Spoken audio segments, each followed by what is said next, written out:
प्रतिबोधितां भगवतां नारायणेन स्वयं व्यासेन ग्रथिता पुराणम् मध्ये महाभारतम् अद्वैतामृतवर्षिणी भगवती अष्टादशाध्यायिनी अम्ब त्वामनुसन्ततामि भगवद्गीते भगवद्वेषिणी. So the argument generally what they call philosophies are schools of thoughts. Advaita. Volume is coming? No, yeah, 1 minute. Not very. Okay. Yeah. So the whole discussion is around now that the concluding part of the Gita, all the contemporary philosophies that were existing, the Satkaryavada, Asatkaryavada, like from Sat only everything came into being, from Asat only everything came into being. But all sudden, in all those philosophies, what is happening is there is no clear distinction between Satyam and Vidya. For them, everything is Satyam or everything is Vidya. That is how all the philosophies were there. Whatever they were handling, looking at the world was Satyam. They were trying to justify through that philosophies. Which Shankara and generally Advaita Vedanta, because Advaita meaning there is only one. Satyam is only one. Everything else appears as Mithya. That is what the Upadesha of Gita also right from the beginning. Na sato vidyate bhavaha, na bhavo vidyate sataha, ubayorapi drishtantaha, to anayoho tattva darshikihi. Ubayorapi means Satyam and Mithya. Satyam and Mithya should be very clear. For whom this is very clear. Neither you will have problem with the world, nor with the you will have problem with owning up his reality as Purnam Brahma. So all these things, Gita is clear, Upadesham is clear, but there are always arguments. And in those days it was the philosophers. Today now it is Nastika, and nor some people who have their science, looking at science and all that. Like science says everything is, creation was started from a big bang and all those things. They are trying to, we are empirically able to prove and all that. So what they are proving is within the, basically the relative level of reality, everything is provable. That even Shastra agrees. Empirically everything is available. We are talking about the origin. It goes back to the origin. There is no what you call. The reality is, the difference between reality and the Vyavahara is like day and night. What is day for the person who understands is night for the people, the realists or scientists or empiricalists, whatever you call it. And for the person for whom everything is day, like for the realist, is night. It doesn't exist as real for the Advaiti, for the understanding person who understands. And also, even though it is an argument, at the end of the day, what all of us want is, all of us are looking for, whether it is a realist or an idealist or philosopher or a scientist or a person on the street, we are all looking for a Purnatvam in life. That Purnatvam cannot be different for different people. And it cannot even exclude Ishvara, and Ishvara cannot exclude you. So, the whole thing, the Purnatvam itself explains very clearly that there is only oneness can be there. That is a Purnatvam. That is precisely the, what you call, that only, that understanding alone can bless us. So anything else is not going to bless us. What is the point in looking for something which is not going to be blessing? So that is an argument, and that is also very, it can be innately felt, innately claimed by all of us that what I am looking for is fullness in life, and here I am happy and full, one with Ishvara. That is what you call very fulfilling, at the same time realistic, and that can only stand all the scrutiny. Everything, nothing else can stand Charanna Sakate. That's what Tarka says. So this is the only thing that can stand inquiry. So that is how the inquiry is proceeding. Now he has refuted the Ekadesi and the Vaisheshika, and slowly you will talk about Sankhya and you will explain what is their philosophy, why it is not correct, so that we can have a clear picture of the whole thing. Yeah. We have to start with Shankara says, no? Shankara says. Yeah. Shankara says that it is not possible for anyone to show a distinction among any of the conceivable non-existences. For example, there is no difference between non-existence of one object and the non-existence of two objects or the non-existence of many objects. Similarly, the prior non-existent pragabhava of an object is not different from the later non-existence pradvamsa Pradvamsa bhava, yeah, the same object. Yeah. pradvamsa bhava of the same object. Similarly, there is no way mutual non-existence, anyone Anyonya Anyonya bhava. Anyonya, we know the word Anyonya. Mutual Anyonya dependence. bhava. Anyonya bhava. or total non-existence, atyanta bhava, Atyanta bhava, yeah. can be different from any other abhava. So what he says is basically this bhava is non-existence. How can there be a differentiation between non-abhava, one thing or another? What is not exist? Not exist. Why? Unless that's all only word play. It's only logical, what you call explanations. It's not realistic. That's what he is Christ trying to tell them. That he explains in the footnote. You can read that. Abhava means absence of something. Let us consider that we are talking about the absence of a part, gata. It would be called gata abhava. We can talk of types of gata abhava, namely the pragabhava and the pradyavamsa bhava. Pragabhava meaning before it came into existence. Pradvamsa means nasa, meaning after it is destroyed. So pradvamsa bhava, yeah. The absence of the part that is present before the creation of the part is called pragabhava. Pragabhava, yeah. And when this part that has been created is destroyed, the absence of the part that follows the destruction of the part is called pradyavamsa bhava. Pradvamsa bhava. Pradvamsa. Pradvamsa, dvamsam which Pradvamsa bhava. Yeah. Now we talk of a part gata. There is absence of any other object in it. Say for example a piece of cloth, pata. Similarly, there is absence of gata in pata. Thus there is a mutual non-existence of gata and pata in each other. The abhava is known as any anyonya bhava, mutual non-existence. Mutual non-existence. There is another kind of abhava and there is absolute non-existence, adyanta abhava, like the son of woman who never gave birth to a child, or like the horns of rabbit. Yeah. So this is how he has explained abhava means so that we understand clearly. Yeah. If one person does not have knowledge of Sanskrit and another person does not have the knowledge of Hindi, what is the difference between non-existence of the knowledge of Sanskrit and the non-existence of the knowledge of Hindi? Thus, there can be no distinction between one and the other of the abhavas. There is no difference whatsoever. If there is a difference, then that non-existence becomes existent because it has features. Only then can there be differences. But between non-existence, there cannot be any difference at all. Another argument is advanced. Even though there is no distinction between the two, still somehow only the prior non-existence of the part, with the help of the potter, gains the status of being a part. Then after gaining the status of being an existent part, it gets connected to its own existent cause. Once it is connected, it becomes eligible for transactions. That is, thus it can hold water, etc. Even though it has no distinction from any other non-existent, still it is somehow able to come into being.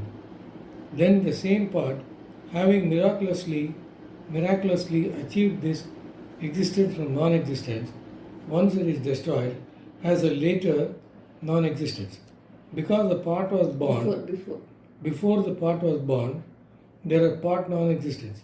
When the part is destroyed, there is part non-existence. What is the difference between the prior part non-existence and the later part non-existence? According to him, though both the prior and the later non-existence or non-existence, still only the prior non-existence will be empirically useful, whereas the later non-existence of the part will never be useful. Once the part is destroyed, the non-existence of it that follows has no eligibility for any empirical use. The prior non-existence, however, has the eligibility to become created and to be useful. It can get related to its cause and be spoken of as created, whereas the later non-existence cannot. This is the difference. The distinction that is drawn here, however, is not tenable, because, as was pointed out, there are no features in non-existent through which we can establish any differences. Yeah, these are basically what you call just argument for the sake of justifying everything around is real. See, but the ultimate question is, what is the point? What we are transacting all along? We are living our life, taking everything as real. That is why we get buffeted between pleasure and pain and sukham and dukkam and all. So what is the point? What is the objective in justifying what you are already having? You don't need a philosophy to say everything is real, whatever we are living. So there is no punyamum kadayadu, purusharthamum kadayadu. By trying to justify what our life as it is, whatever is real, then you don't have any question or any inquiry possible. So all these our philosophies do not lead us anywhere. That's what he's trying to tell. Yeah. The Sankya's view. The Sankya's view. The Sankyas enter the discussion here saying that we do not say that there is a coming into being for non-existence. We only say that an existent thing alone becomes existent. That is, a pot becomes a pot, cloth becomes cloth, and there is no creation at all. The Vedanti's objection to the Sankya's view. This also contradicts our pramana, means of knowledge. If a pot, for example, is already existent, it cannot become existent. Even the view that through a modification the clay becomes a pot is not tenable. In this view, the substance undergoes a real modification, attracting a new attribute which was not there before and is now added to the substance. To the existent clay, the new attribute called potness is added, and the creation of the pot takes place. When the created thing is destroyed, that attribute is destroyed. In this view, the attribute potness is as real as the substance clay. This is not really different from the view of the Vaisheshika, inasmuch as it accepts the coming into being and destruction of a previously non-existent property. We have to ask if this potness was existent before or non-existent. If it was non-existent, then we have the same problem of the existent coming from the non-existent, and we address it with the same arguments that were presented for the Vaisheshika. If, on the other hand, it is already existent, there is no creation. Swami, can you explain this? Yeah, this is something, no? See, that what is, the thing is, from the existence cannot come into being. What is already there, how can exist to come into being? The problem is, for them, clay as well as pot are real. Whereas, logically speaking, clay alone is, pot is only the name, which I have told before also. Pot has, why it is pot, called pot? It has got potness. Why it is called potness? Because pot has it. So pot and potness, they are mutually dependent, meaning they don't have real existence, they have only mutual dependency. Whereas what is real is only clay. But if you go and ask clay that where is potness, it will say, I don't have any potness. It's all your problem, it's all in your mind. That's what they will say. So all our transactions in the world are only in the mind. Because we have seen a pot, when we see a new pot, we call it a big connected. We see, as I've always been telling, we only see light. The light that comes back. And you call it a pot because you have got a memory. So it's all in the mind. Like even a movie, all your mind has all the data bank and all that, and with that you transact the world. It's from memory only. That is why we say we only know little more than what we already know in any subject matter. Einstein knew because he had known everything else before that. Newton knew only up to that, so Newton stopped there. Whereas Einstein knew much more than Newton, and so he was able to come out with the relativity theory. Likewise, everything we all know only little more than what we already know. So that means what? Our world is purely dependent on the data bank in our mind. So we are always living in the minds. That's why he says that's all. Part and partners both in the mind only. There is no reality. Okay. If at all there is a reality, there is only one reality. Everything else is only an appearance. And that is why Acharambanam Vikaram Namadeyam, meaning everything is word and meaning. Padartham, Pada and Artham. That is what your world is. Your world is nothing but Pada and Artham, word and meaning. Or that's what the whole Shastra talks about. Even Kalidasa has been told. Vakarto viva sampratto Parmadi Parameshwara. The whole world is nothing but Parmadi Parameshwara. Vakarto viva sampratto. Sampratto meaning appearing as word and meaning. So since we look at the world as man and woman, we call Bhagavan also as Parvati Parameshwara. The whole thing is, it's all in the mind. You are living in the mind because the whole world transaction is in the mind. That is why we say part and partners lies only in the mind, whereas play is the substance. And likewise, if we keep on reducing, finally, consciousness alone is the reality. All so-called substances and forms and names are all only word and meaning. So we say Sat Karyam, Sat is there. Satkaryavada, both Sankhya, he also says from existence only the whole thing has come. But their existence is both part and clay, both are existent. Yes. Whereas in our existence, consciousness alone is the reality. Everything else only is an appearance. So we call what you call all Satkaryavada, meaning Karyam is nothing but a play of the mind, whether in dream or in waking. Both are play of the mind, whether in dream or waking or in movie. Yes. All are only play. They didn't have the example of movie, so but we can include that also. Either we daydream or we go into the theatre and dream for 2.5 hours, come back, pay the money and come back. So it's all question of, it's all a dream. It's all because we live in a world of mind only. Mind only gives us world itself. The world, the name itself.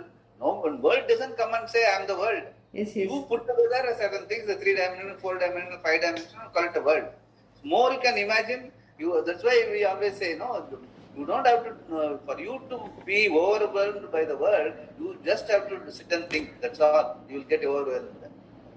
That is why yoga says, remove all your thoughts, empty the mind of the thought, then only you will be happy. But you cannot be sitting like that for all the time, emptying the thoughts.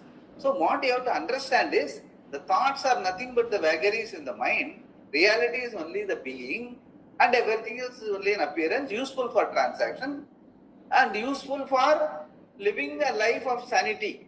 Till the time you understand the reality, fortunately there is a matrix. Even among the appearances, there is a matrix. That is Vibhuti of Ishvara. That is why Adhyaropa Apavadabhyam Nishprapancham Prapanchade. The whole thing is a model. Like, okay, you cannot categorize the world in so many terms. Even the transaction, even scientists cannot do it. So we said, okay, we will create a prakriya. We will say pancha, pancha, pancha, pancha, pancha, pancha. 5 panchabodham, 5 elements, 5 pramanas, then anumana, etc. All is a construct. As I have been always telling, it's only upadhi, a construct. A rider, an engine, by which you can put together the word in your psyche. And that is called prakriya. And that is what the whole Srishti is. Srishti is only a prakriya. It is not a Srishti is existing in hard and fast. Nobody has told. It's only our own appreciation of the whole thing. Okay, you have a logic around it. Rishi has provided a logic. Srishti Prakriya, Panchikaranam, Trivitikaranam, or Triguna Maya, or Maya Shakti, Sattva, Rajas, Tamas, all those things, all models, with which you can justify the whole thing that is happening around. Karma model, Punya, Papa, all those things are only models. With that model, you can live a sane life. But eventually, once you know that it is only a model, then you will like to know what is the reality. Then once you scrutinize, you find that you are the only reality. There is a kala vastu aparichinnam, timeless, spaceless, objectless being. That's very obvious. Once we arrive at that, through the Upadesa, we can make out easily. That reality is only changeless reality. Nothing can get added to it, nothing can destroy it. And that also has to be, cannot be different from Ishvara. Because timeless, objectless, spaceless being has to be the same. There cannot be two. So all these things we understand. But we must be able to scrutinize, we must be able to inquire into the Shastra and come to this logical understanding. Till then, all this, but this part of it, they were not looking at it. They were trying to justify, like even the scientists, they were trying to justify or empirically prove everything is real. So they were giving logical, even the philosophers were very logical in their way, Paramanu and all those things, Anu and all that, like today's science. But there is no, by getting into that, it doesn't really make your life fulfilling. What is your fundamental? That is why I used to say that even Swamiji used to say that what is your fundamental problem? Fundamental problem is you want to have fullness in everything. Whatever you have, you want to have it forever. Whatever goes away, it has to go away forever. In any situation, any time of your life, you want to have fullness. And that fullness can be only a substance-free, timeless, objectless being alone can be full. Otherwise, everything will change. Once you have a dimension, it will keep changing. So you want a dimensionless awareness, consciousness as your reality, but you are looking for dimensions. How are you going? It's a another Pohada Vadi that.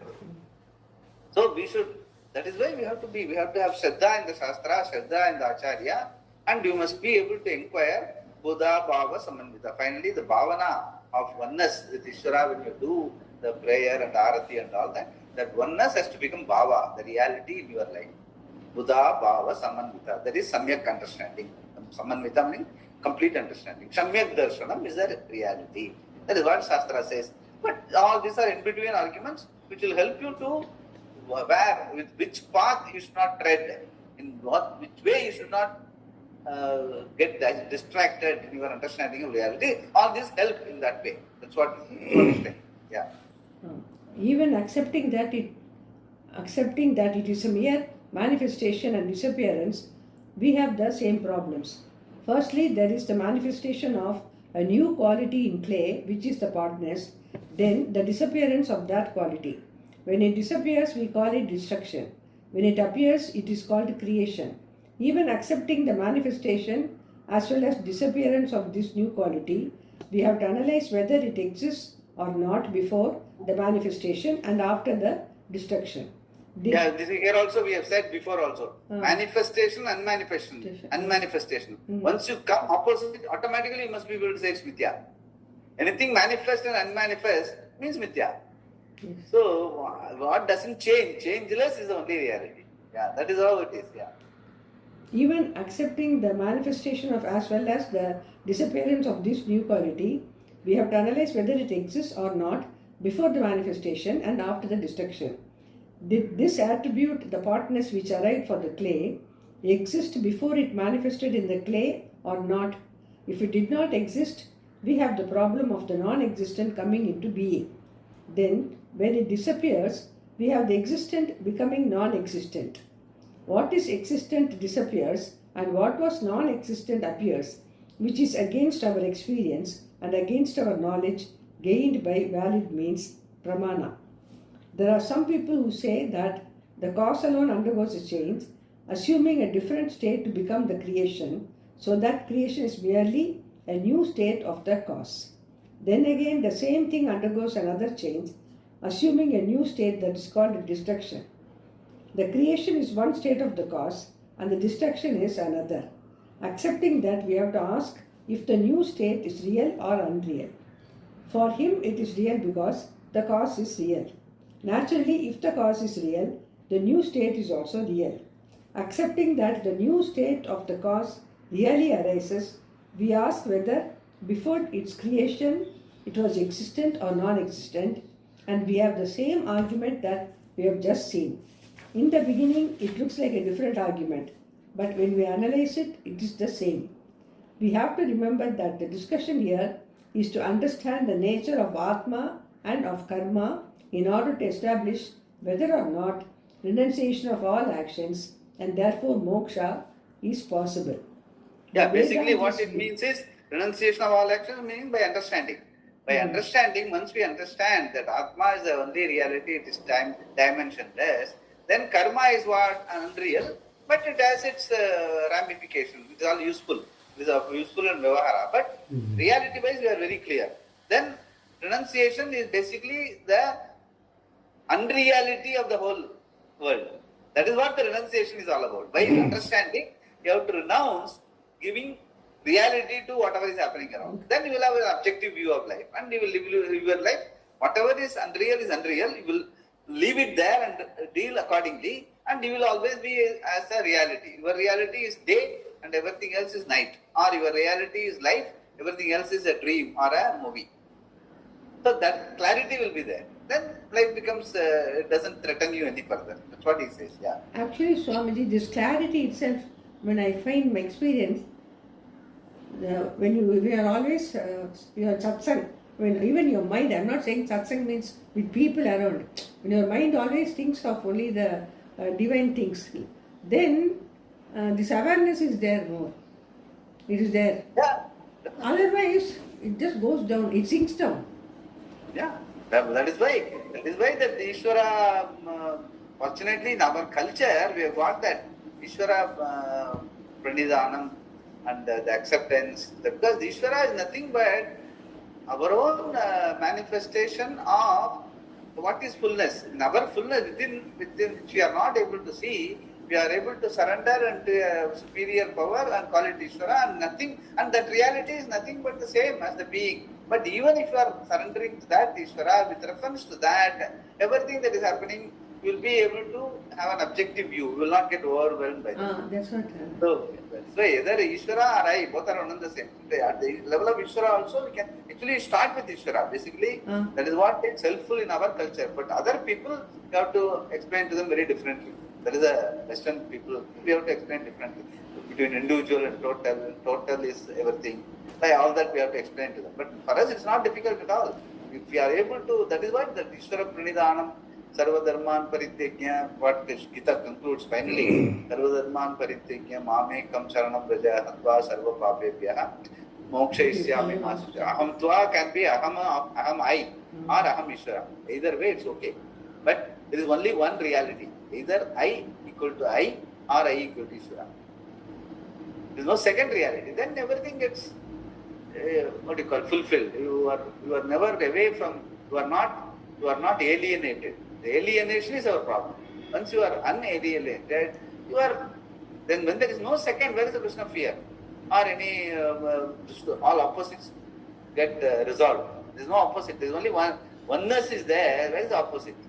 That way, even our own fragmentation in society, within the family, you are Nipari, you are Nachana, you are powerful, not, all those distinctions go totally. Because there is only oneness. The Samatvam is there, there is fulfillment is there, there is peace is there, harmony is there. So we will be able to invoke that oneness in all our moments. And either you call it Ishvara or your own reality, it's fine. Either way, it's fine. Yeah. No, what I am saying is, people generally, see, we pay for some time, then we forget, we start with our daily thing. But now, since you are always, your mind is about God always, on those days, when you have that in your mind, then, like you said, we are able to, what shall I say, overcome all this. Whatever you say around. Definitely. That Prajnanam Brahma means that prajna. The prajna has to be Ishvara Pranidhanam. That is true, good enough. Definitely, over a period of time, you will be able to own it up as your reality as you study further. But it is difficult. Why I am saying is, it is difficult for people, who go out to office, do so many. They should always be thinking of. No, they don't have to think. What I am telling is, once this prajna is, that is why the inquiry and understanding is important. Why we say understanding? Because once it is understood, you don't have to remember. Like the typical, fire will burn. That you don't have to remember. Even as you see fire, it will burn. You will not go near that. In the same way, your reality is this. Is anything less than that is not acceptable to me. It is going to create alienation. That understanding should be total. Then you don't have to remember. You will yathartham. Wherever you are, whatever you are doing, your way of living will have at the back of the mind all the time this Ishvara Pranidhanam, the pleasant disposition of non-alienated from Ishvara, non-alienated from the reality, will become part of the Shruti. That's why that word Shruti is very important. Yes. It is something like a musician, even while cooking, keeps humming. The same way, your life also, whatever you are doing, whether you are in office or in worshipping or you are in temple, everywhere, you will be having this prajna that life is Purnam. அப்படிங்கிறதுல ஒரு பிரஜா ஏற்படும். That is very important. That is what this whole discussion is all about. The whole, why we are doing it, various argument and all that, time and again, sthanu nikanna nyayam, which we have said, seen before, like Pantakala Nattu to keep on putting the manna all over, keep putting, pressing the Pantaka, ati pakam, so that whether it remains stable or not. You told so us. that is called sthanu nikanna nyayam, meaning you, what you call, fortify your understanding by various arguments. That is precisely what is being done now. It is brought in all the arguments and say finally Satyam Mithya is the only reality, which I had shared with one of the Aparoksha Anubhuti, that slokam, no? Vyapya Vyapakata Mithya Satyam Atma Brahmeti Iti Shasanat Vedasya Avasaraha Kutaha. So Satyam Mithya, whatever transaction, Vyapya Vyapakata Mithya, anything that you transact, simple logic, anything you transact is Mithya. Satyam Atma Brahmeti, you are Ishvara, Brahma is only Satyam. That is the Sashanat, that is the Shastram. And in that situation, once that understanding is clear, Vedasya Avasaraha Kuta, whatever differences you see, there is no opportunity to feel divided or alienated from that oneness, Ishvara or Aham, whatever you call it. So that is very well. All important slokas, one sloka, they give the whole Shastra. Satyam Mithya is a way to understand. That is what Swamiji, as well as our Shastra, Advaita Shastra is Satyam Mithya. It is only Satyam. Mithya is only appearing. So everything what we transact is appearing only. So once there is only appearance and you are the reality, where is the need to feel cowed down or overwhelmed by what is changing? Mithya. Mithya means what? Myth. Everything is changing.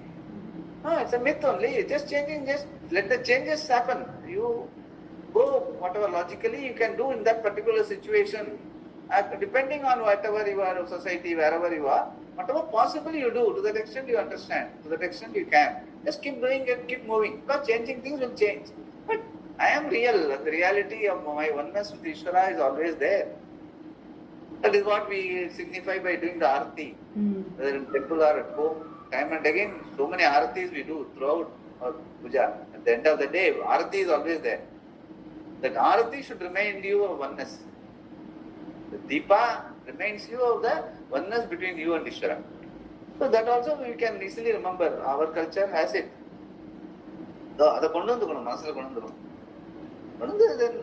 Then carry on, whatever. Even if there is something, okay, by mistake you have done it, it is because of the it's all an overflow of the memory. That's all. Even if you do a mistake still, you can understand that it's all coming from memory. I have been doing like this, so I have reacted the same way. It doesn't matter. Ignore. Come on, let us make a fresh start. So we have to, because everything finally is resolved. Even this, mistake or whatever you call it, is all part of Mithya only. Like even something good happens, even that is Mithya only. That you say, now good is mine, in reality, bad is Mithya, no. Both are equally Mithya. So that way, if you are able to bring into our focus all that, then we will not be cowed down by either good or bad, we will not get elated, we will not get depressed. All opposites are Mithya, all opposite feelings. It's all so simple. Mithya, anything is useful is Mithya. Anything you transact is Mithya. Anything which was not there before, which will not be there later, which appears to exist is Mithya. Opposites are Mithya. Manifestation and unmanifestation is Mithya. So many ways, easily Bhagavan has explained Mithya, easily we can make out.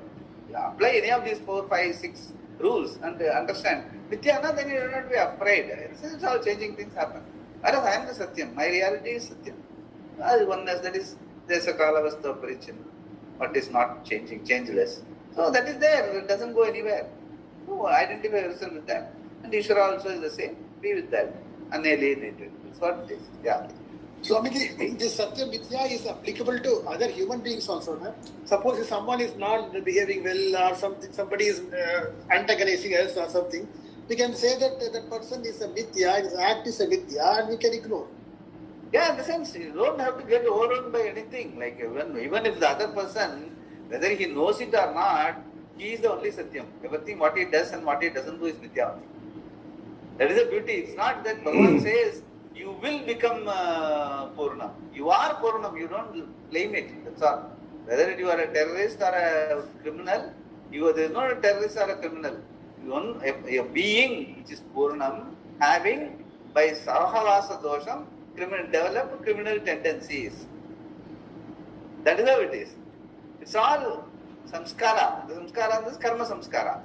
But as far as understanding is jnanam is concerned, there is only one jnanam. That is, reality is the one being. So jnana samskara, once people get to, karma samskara will not overwhelm. They will be able to overcome. If not today, maybe later. But if not this Janma, next Janma. That is what Bhagavan has clearly said. Once you have yoga arudaha, once you have started riding the horse of jnanam, understanding reality, if not today, tomorrow you will make it. Because reality is totally different from the unreal world where there is opposites are possible, good, bad, ugly, dukkham, sukham, all that is a mithya world. And it's going to be like that. Actually, it is designed that way so that you move away from that, come back to Satyam. Bhagavan wants you to come to Satyam. So if you are given more trouble, that means Bhagavan is calling you nearer. If everything is going hunky-dory in your life, you are likely that you will never come to understand this reality. You will never explore. You will never scrutinize what is reality. You will get carried away with, everything I have done very well, nicely. My family is okay, my grandchildren are okay, everything is good. So that you will go. But anyway, because of the punya and all, you will come back. But again, you will have to scrutinize. And understand that reality is Purnam here and now. Till then, you have to come back. Why to postpone? Do it now. That is a prakriya basically. And very logical. It's very logical that unless you understand, even in school we tell people, no, unless you understand what you have studied in 2nd standard, 3rd standard, you will not be able to proceed in life. If you are going to mug up and write exam, later you will have problem. That we tell our children. The same thing is applicable to us. Unless we understand the reality of our life, of us, I, the being, how can you deal with the world and Ishvara, which is more very vast and you can never make out? That is why we need a prakriya. We need a Srishti prakriya, pancha and all. We ourselves created all this. Bhagavan has not come and told, our world has not come and told, the sun has not come and told, I am sun, I am moon and all that. It's all our own names and forms. And our Srishtis are also helped us to modelize the whole creation so that you are able to operate in a sequence. It's only purely a prakriya. The whole Srishti is nothing but a prakriya. Adhyarapa apavadabhyam nisprapancham prapanchate. Nisprapancham is the reality. But it is metaphysical, it is what you call it is desa kala vasta aparichana. I mean, you can't transact with it. How are you going to understand? That is why it has created a model, an imaginary line, like even an adjunct or a rider, a construct in a theorem, so that you can understand it properly, like what we have said, Pythagoras theorem. Same way, but the reality does not need adjuncts, doesn't need any prop of putting a square here and all, cutting the square and putting it, placing there and all. Once you understand, that understanding goes, you proceed in life. The same way, once you understand your reality is desa kala vastu aparichinna, then you proceed in life. You don't need any crux and crutches or even somebody. Even the, what you call, pratima and going to this temple, that temple, so many temples, so many deities, so many Kshetra, keep on going around and all that. We need to have that oneness. Sitting here, we must be able to have that oneness. The arati should be there all the time in our mind. Wherever I am one with Bhagavan. So that is why when you drop all the props, once you understand the theorem thoroughly, you don't need a construct for proving a rider.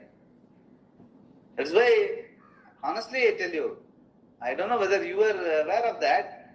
All my riders went there in the exam and I did it. I never tried to work out all the riders in the theorem and keep it mugged up and go there and prove the theorems, riders. So understanding is very important. Then only riders will help. Otherwise, every situation will be new. You can't have the knowledge of every situation in your life. But you must be able to understand the principle behind it. Then you will be able to respond according to the situation. The principle is only what? The oneness. They are inclusive, all inclusive oneness is the reality. For that you don't even need memory, not even information or knowledge. Desa kala vastu parichinnam, timeless, spaceless, objectless being is your reality. For that you don't need data. You don't need computer, you don't need AI. It's the beauty of our life.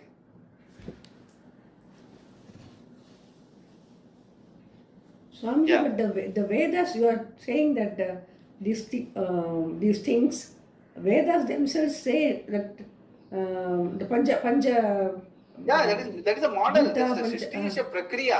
Prakriya. It's a prakriya. It's something like computers, like programming. The entire Purva Kanda, Purva Bhaga is nothing but a computer programming. Sarga Kamaha Ajay. If you want Sarga, do this. But it doesn't say, you please ask for Sarga. It doesn't say that. And it doesn't even say Sarga is reality. It says, Shine Punde Marte Lokam Vishanti. அங்க போயிட்டு திரும்பி வருவ போன மச்சான் திரும்பி வந்தான் பூமணத்தோட. So why? போயிட்டு திரும்பி வரது எதுக்கு போகணும்? But it says, if you want Sarga, do this, all this. And more difficult, I tell you. Dukkha, ayasa, all, especially more and more nowadays, you cannot do any ritual as is specified in the Shastra. What is the point in quoting a Veda and Shastra where you cannot do, guaranteed? Even the most holistic Vedic Pandit today cannot perform all the ritual ditto. They say that There will always be some dosham. That is what Bhagavan has already told. Guna, karmaha doshavat. Any karma is doshavat. And dosham இருந்தா automatically உனக்கு ஏன் பலன் கிடைக்கலன்னு கேட்டா நீ இந்த தோஷம் இருந்தது அதனால பலன் கிடைக்கும் முடிஞ்சு போச்சு. இல்ல நான் ஸ்ரத்தையோட பண்ணேனே, நீ ஸ்ரத்தையோட பண்ணதுக்கு உனக்கு புண்ணியம் கிடைக்கும். That's all. But you won't get the same thing what you wanted. Because you cannot. Karma is doshavat. The idea of the design of karma is basically to make you understand, don't get caught up in karma. Karturagyeya prapyate padam palam karma kimparam karma tajjadam kritimahodadav patana karanam palam asashvatam gati nirodhakam ishwararpitam nechayakritam chitta sodakam mukti sadakam. So only way karma can help you is only that chitta suddhi, antakarma shuddhi, so that you can pursue moksha, reality, not vyavahara, not temple hopping. So job hopping, you are doing temple hopping, that's all. no, I'm also talking about creation. The creation is only a prakriya. That's what I'm telling. Srishti is only a prakriya, made a model. Just a model. Just for us to understand.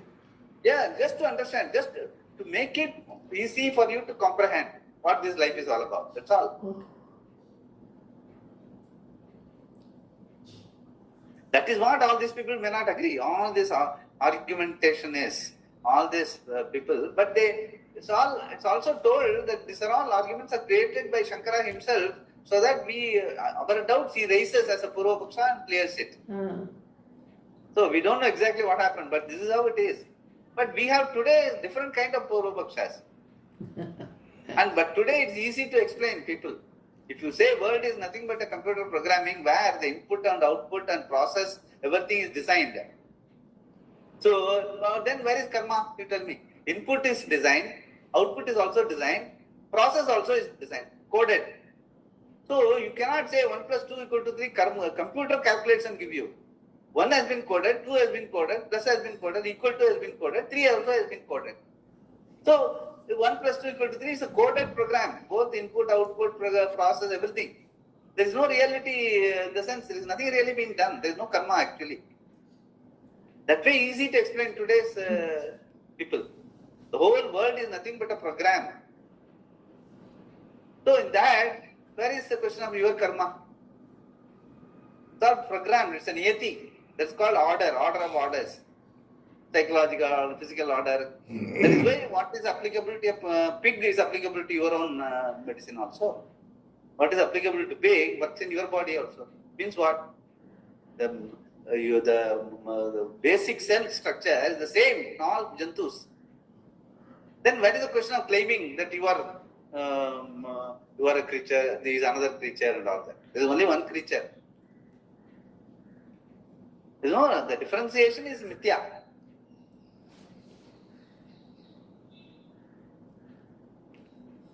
So that, the problem with it, we are so much transactional in our life that all transactions are mithya. It's something very difficult to digest. Then what I have been doing all along? That is the question. That question has to come. That is only what I have been doing all along is to understand and go back to the basics and find out that my reality as it is here and now, Purnam. One with Ishvara. புரிஞ்சுக்கிறதுல there is a reality, there is a Purnatvam. Even though you have lived all along so many janmas, not only in this life, with all these things, but finally you come to a proper understanding. And you must be able to stay with it. That is called abiding knowledge. That is called jnana nishtha. That is where meditation, contemplation, contemplative lifestyle, wherever you are, find a way to contemplate. Don't get indulgent. That is where a lifestyle comes. That is called renunciation. Renunciation means nyayasya nitya sannyasa. By understanding, I want to be a renounced person at all times, whatever I like even Janaka. Janaka said, for me the class is important. Mithila is morning, somebody else will take care. There is appointed people who will take care. He was able to say that. We must be able to say that. As we grow older, we cannot be, especially we have created a lot of things. Fine, happy, whatever is fine, everything is taken care of. Now I am one with Ishvara. So no point in quoting Janaka and behaving un-Janaka like. But Swamiji, but you say all creatures are one, but they say Manusya Janma Durlabham because understanding. Because of the understanding. They are programmed not to understand. Yeah. They are programmed to understand. So that's a if you don't understand, they are equal to Mirgam. So understanding is the only differentiation. That is the only thing which you don't use. Understanding means not computer understanding. Knowledge and information is not understanding. Understanding means only thing that can be called understanding is understanding of reality. Ontologically, reality. What is real? It is changeless. The only thing that is changeless is you and me. And epistemologically also, what is knowledge is called abaditam knowledge. A knowledge which doesn't change, which cannot be improved upon, which cannot be negated. There is only this reality understanding. Everything else, including science, will keep changing. That's not called knowledge. Because epistemologically, in the sense by order of epistemology, that cannot be called knowledge. Anything else other than our reality. And reality also, ontologically, nothing else can be reality other than you and me. So once this is all clear, we will not be vacillating in our pursuit. And everything will fall within that. In the sense, whatever you do, mithya, there is no mithya without satyam. Mithya exists because of satyam. You only give the reality to the whole mithya world. Because you means every one of us. We say there is a world exists. The world doesn't come and say I am existing. Or I am the world. I am the unified world like this. It is what it is. World is what it is. You call it a world. And you feel overwhelmed by it. So that is the Vedanti's view. The Vedanti's view. Yeah. Sir, do you want to read? I'll read. So far we have seen that the existent cannot come from the non-existent, nor can it come from the existent. How shall we resolve this? When there is no other possibility, we have to find a way out by looking at the whole thing differently. By a process of elimination, we have made every possibility absurd, so that now there is only one way out. The only possibility here is that what we call an existent thing, like a pot, is neither existent nor non-existent. It is not independently existent because it has no existence apart from the clay, nor we can dismiss it as totally non-existent because it has a functional reality. It is something in between which we call mithya. This is the status of the whole creation. What is independently existent is real, satya, and what is dependent upon it is called mithya. The only thing that does not depend on anything else that is independently existent is Atma, you, and everything is dependent upon that. Though there is only one existent reality, due to ignorance, That same existent reality seems to be born, exist temporarily, and get destroyed, just as clay seems to be born in the form of a pot, seems to exist for some time, and then seems to get destroyed. I would like to know how and when the pot is created. You may call it a pot, but that pot by itself does not exist for me. If it has an independent existence apart from clay, then there is a necessity for me to prove when and how it is created. But when I say that the pot itself does not exist, where is the necessity for me to prove its creation? Looking at it from the standpoint of words, I have two different words, pot and clay. For clay, I have an object, but I do not see an object at all for the pot. In the place where you show me the pot, I find clay.